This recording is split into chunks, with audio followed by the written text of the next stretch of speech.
మిగిలిన డీటెయిల్స్ చూద్దాం. ఉత్తరప్రదేశ్ లోని ప్రయాగ్రాజ్ లో కుంభమేళాకు వెళ్లిన హైదరాబాద్ యాత్రికులు తిరుగు ప్రయాణంలో రోడ్డు ప్రమాదానికి గురయ్యారు. మధ్యప్రదేశ్ లోని జబల్పూర్ వద్ద వీరు ప్రయాణిస్తున్న మినీ బస్సును సిమెంట్ లోడ్తో వెళ్తున్న ట్రక్కు ఢీకొట్టింది. ఇక ఈ ఘటనలో 8 మంది అక్కడికక్కడే మృతి చెందారు. మరొకరు ఆసుపత్రిలో చికిత్స పొందుతూ మృతి చెందారు. మరికొందరు యాత్రికులు మినీ బస్సులో చిక్కుకుపోయారు.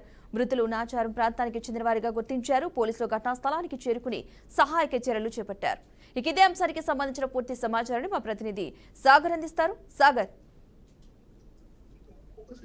ఉత్తరప్రదేశ్ లోని ప్రయాగ్రాజ్ లో జరుగుతున్న మహాకుంభమేళాకి భక్తులు పోటెత్తిన పరిస్థితి. ఇప్పటికే సుమారుగా గడిచిన జనవరి 13వ తేదీన మహాకుంభమేళా మొదలైంది. జనవరి 13 నుంచి ఫిబ్రవరి 26 వరకు జరిగే మహాకుంభమేళాకి సుమారుగా 40 కోట్ల మంది వస్తారని చెప్పి అంచనా వేశారు. కానీ ఇప్పుడు ప్రస్తుతం చూసుకుంటే ఈ అంచనా 40 నుంచి 50 కోట్లకు పెరిగిన పరిస్థితి ఉంది.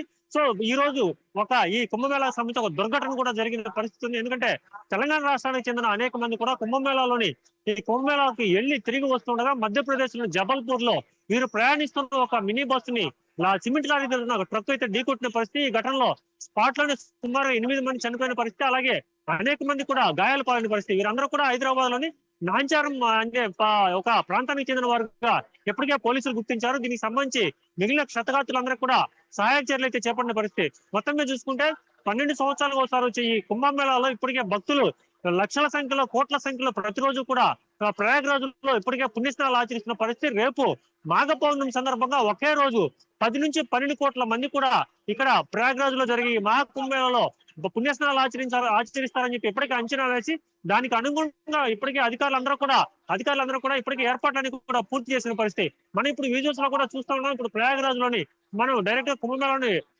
ఏదైతే త్రివేణి సంఘం ఘాటు వద్ద ఉన్నాం. ఈ ఘాటు వద్ద ఇప్పటికే సుమారుగా 1 కోటి మంది వరకు ఈ ఘాటు వద్ద ఉన్నారు. సుమారుగా 800 ఘాట్లు ఉన్నాయి. సుమారు 26 కిలోమీటర్ల మేర ఈ పుణ్యస్నానాలు ఆచరిస్తున్నారు. 26 కిలోమీటర్ల వద్ద కూడా ఒక్కొక్క ఘాటు వద్ద సుమారుగా 50 నుంచి 60 లక్షల మంది పుణ్యస్నానాలు ఆచరిస్తున్న పరిస్థితి. మన దేశం నుంచే కాకుండా వివిధ ప్రాంతాల నుంచి వివిధ దేశాల నుంచి కూడా ఇక్కడ పుణ్యస్నానాలకు వస్తున్న పరిస్థితి. మొత్తం మీద ఈ ప్రపంచంలోనే అతి పెద్ద మానవ సమ్మేళనం, అలాగే ఒక హిందూ సంస్కృతికి సాంప్రదాయాలకి మొత్తం కూడా హిందూ సంస్కృతి సాంప్రదాయాలకి ప్రతిబింబంగా చూసే ఈ మహాకుంభమేళాలకి భక్తులు పోటెత్తిన పరిస్థితి. సో చిన్న చిన్న అపశృతులు జరుగుతున్నాయి. ఈ అపశృతుల్లో ఈ మధ్య జరిగిన ఒక చిన్న అపశృతిలో కూడా కొంతమంది చనిపోవడం జరిగింది. అలాగే ఈ రోజు జరిగిన రోడ్డు ప్రమాదాలు కూడా ఒక తెలంగాణ తెలుగు వారు చనిపోవడం జరిగింది. మొత్తం మీద చూసుకుంటే ఈ చిన్న చిన్న ప్రమాదాలు చూసుకుంటే మినహాయించి మిగతా అంతా కూడా ఇక్కడ అధికారులు అయితే పటిష్ట చర్యలు అయితే ఏర్పాటు చేశారు. కాకపోతే ఇక్కడ కొన్ని మనం ఇప్పటికే ఈ ప్రయాగ్రాజ్ జిల్లాతో పాటు చుట్టుపక్కల 3-4 జిల్లాలు కూడా మొత్తం కూడా సుమారుగా 20 నుంచి 50 కిలోమీటర్ల మేర ట్రాఫిక్ అయితే మొత్తం కూడా స్తంభించిపోయిన పరిస్థితి. ఎందుకంటే ఇక్కడ ఈ కుంభమేళాకు ఒకేసారి కొన్ని లక్షల కోట్ల మంది వస్తున్న పరిస్థితి.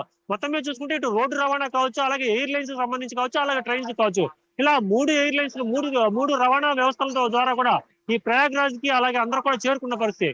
మొత్తం మీద కొన్ని కోట్ల మంది ఈ ప్రయాగ్రాజ్ లో పుణ్యస్నానాలు ఆచరిస్తూ ఒక మనోభావాలు, ఒక నమ్మకాలకు సంబంధించి హిందూ సాంప్రదాయాలకు సంబంధించి ఈ ప్రయాగ్రాజ్ లో జరుగుతున్న పుణ్యస్నానాలు ఆచరిస్తున్నారు. వీటిలో కూడా అతి ముఖ్యంగా చెప్పే పౌర్ణమి కావచ్చు, అమావాస్య కావచ్చు, వీటన్నిటి కూడా అధిక సంఖ్యలో పాల్గొంటారు.